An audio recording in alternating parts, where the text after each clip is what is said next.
आखिरकार रवि दुबे पुलिस के हत्थे चढ़ ही गया। उत्तर प्रदेश पुलिस ने इसे मध्य प्रदेश से किया गिरफ्तार।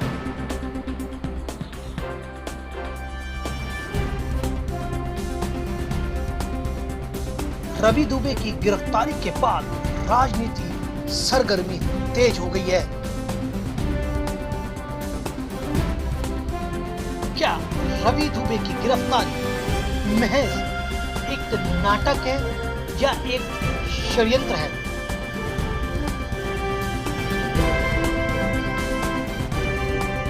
गिरफ्तारी के वक्त रवि दुबे ने क्यों चिल्लाया कि मैं ही रवि दुबे हूं जिसने यूपी पुलिस के जवानों को उतारा मौत के घाट? कांग्रेस पार्टी के युवा नेता भैया पवार ने लगाए यूपी सरकार पर गंभीर आरोप। इनसे पहले सुनते हैं मध्य प्रदेश के गृह राज्य मंत्री को।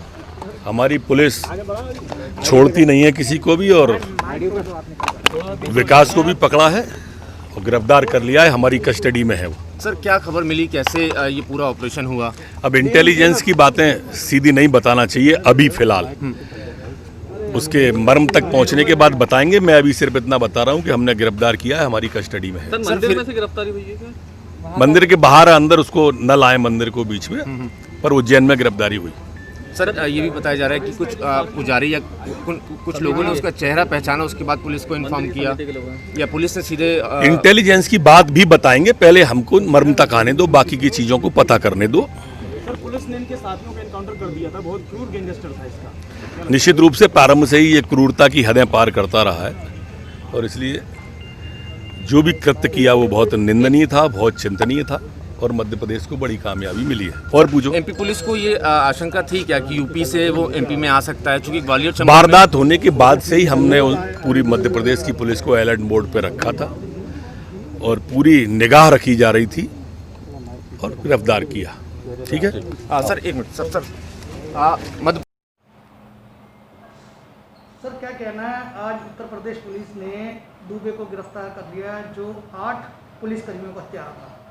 दुबे को गिरफ्तार किया गया, दुबे गिरफ्तार हुआ है, ये सबसे पहले बहुत बड़े सोचने वाली बात है। और जिस तरीके से 8 पुलिस की हत्या करके एक गुंडा, वांछित गुंडा, लगातार 60 उसके ऊपर मुकदमे जारी थे, वो जिस तरीके से वहाँ से फरार हो गया रात के अंधेरे में, उस गांव की बिजली गुल किसके आदेश पे की गई और ऐसा कौन था जिस पुलिस के डिपार्टमेंट से या और कहीं से टिप उसको दी गई, इसकी पूरी तरीके से सीबीआई जांच होनी चाहिए। क्योंकि कहीं ना कहीं ये मसला पूरा राजनीतिक तरीके से उसको संरक्षण देकर किया जा रहा है, ऐसा लग रहा है उसको संरक्षण दिया जा रहा है सरकार के, चाहे सरकार का कोई मंत्री हुआ, सरकार का कोई विधायक हो, 2 विधायकों के तो नाम भी आ रहे हैं उसमें, तो कहीं ना कहीं ये सारी चीज़ें सुनियोजित लग रही है।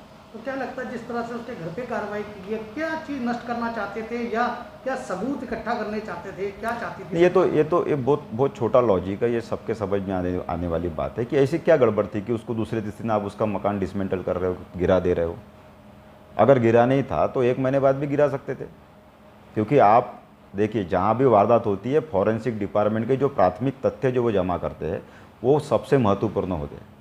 चाहे वहाँ पे असला होगा, वहाँ से किस तरीके से कौन कौन लोग, कितने लोग उसके अंदर थे, कितने लोगों के पाँव के निशान वहाँ मिल रहे हैं, कितने लोगों के फिंगरप्रिंट मिल रहे हैं, ये सारी चीज़ें बहुत ज़रूरी है। अकेला विकास दुबे था, उनके साथ में और कितने लोग थे, ये बहुत ज़रूरी है। और ये जो सबूत थे मकान गिरने की वजह से सारे सबूत नष्ट हो गए, सारे सबूत नष्ट हो गए। इसका मतलब क्या है, सरकार कहीं ना कहीं विकास दुबे को मदद करना चाहती है। तो इसमें क्या लगता है सर, अगर बात करें राजनीति की दृष्टि से, दुबे जी का रसूख था एक राजनीति, लोगों के साथ बैठ उठती, उसमें क्या कहेंगे? नहीं, रसूख था, उनका रसूख था, इसीलिए तो लगातार 60 मुकदमे उनके ऊपर रहने के बावजूद भी वो पकड़े नहीं जा रहे थे। और उनको संरक्षण किसका था, इस पर सीधी सीधी सीबीआई जांच होनी चाहिए, कौन लोग हैं। क्योंकि देखिए, आप एक सिपाही, आपको समझना पड़ेगा, एक सिपाही भी अगर मरता है तो बहुत बड़ी बात होती है। एक डीएसपी रैंक के डीएसपी के साथ में बाकी ऐसे 8 लोग वहाँ पे मरे हैं। आप अगर सरकार इतने हल्के में इन चीज़ों को लेती है तो इसका मतलब ये है कि सरकार को उनके मौतों से कोई फ़र्क नहीं पड़ा। सिर्फ बोलने से ये नहीं होगा कि भाई हम उसका ऐसा करेंगे वैसा करेंगे, उसके ऊपर कार्रवाई होनी चाहिए। और जिस तरीके से उज्जैन में उसको पकड़ा जाता है, सीसीटीवी फुटेज के जो कैमरे में सारी चीज़ें आई हुई है वो एकदम शांति तरीके से जैसा ऐसा डिसाइडेड हो कि वो उज्जैन आएंगे और हम उसको पकड़ेंगे और फिर यूपी पुलिस के हवाले करेंगे, और जिस तरीके से 1-2 दिनों से वहाँ पर प्रशासनिक हलचल चल रही थी, ये भी एक बहुत बड़ी बात है कि क्यों भाई, उनको पता था क्या वो आने वाला है या कुछ ऐसा डिसाइडेड था क्या? तो उसमें क्या कहेंगे, जिस तरह से आपको लगता है कि दुबे जब से हत्या करी उसने पुलिस की और जब से फरार था तब से लेके अब तक गिरफ्तारी के बीच में कहाँ गया, किन से मिला, कैसे कैसे इसने किन किन लोगों से संबंध स्थापित किया, क्या उसकी भी जांच होनी चाहिए? नहीं, जांच तो हर चीज़ की होनी चाहिए ना, एक एक चीज़ की माइन्यूटली जांच होनी चाहिए, क्योंकि अगर आप इतने बड़े आपराधिक वारदात को अगर आप न्याय नहीं दिला पाए, अगर आप वो जो 8 सिपाही हमारे मरे, हमारे जवान मरे हैं, उसमें एक डीएसपी रैंक का आदमी, इतनी बड़ी रैंक का, तो फिर अगर उसकी जांच आप खुद के डिपार्टमेंट की जांच अगर पुलिस नहीं करेंगी तो फिर कहीं ना कहीं ये पुलिस पर भी सवालिया निशान है। सरकार पे तो है ही है, जिस तरीके से सरकार ने मकान गिराया, मैं आपको पहले ही बोला, जांच अगर होंगी एक एक चीज़ की तो शायद बहुत सारे लोगों के नाम आगे आएंगे, तो आना बहुत ज़रूरी है।